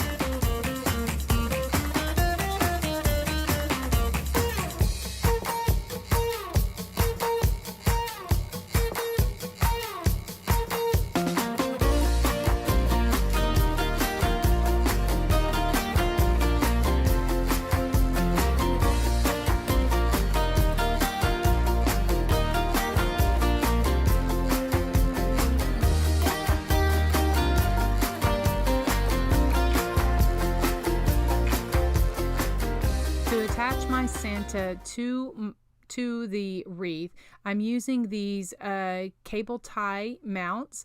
Now these are listed in my Amazon store. I will have a link to that in the description box below if you're interested in these things that kind of help us attach these signs to our wreaths if you don't have, if they don't have holes in it. And so they are sticky already, but I like extra glue to give it extra bonding because I don't want my signs to fall off. And so I just use E6000 and as well as some hot glue. So just using the pipe cleaners, I just threaded it through the mesh back to the frame, twisted it around the wire frame just so that everything is nice and snug. And then I'm just making sure that my Santa is where I wanted him to be. Now, guys, I'm going to put a note on this that I would not recommend this to be in the weather elements because of the fur, because with weather elements it gets all nasty. Anyway, I would just have it for inside use. Okay, now what I'm gonna do is I have this pine and it's faux pine. I've had it in my stash. It had a Hobby Lobby tag, so it's probably something I got last season. This silver thing right here, this is a stem cutter I got from Deco Exchange. I will have a link for it. It's an affiliate link that I'm going to list in the description box below if you're interested in checking it out. I had used some birthday money this past year to purchase it because it just has made my life so much easier. It's a like a wire cutter, but I can just use it right there on my table, and I don't have to struggle with my wire cutters. Anyway, so with this pine, I had cut it all down nice, and so I used my steel picks machine to put a steel pick on the end of it, and then also my hot glue. I like to use the combination when I'm using putting it in Deco mesh wreaths like this, because it makes everything nice and snug. And if you saw my son's hands, he was in my room hanging out with me. I love that time like that. He was giving me his suggestions of where my holes were, and so I really appreciate it.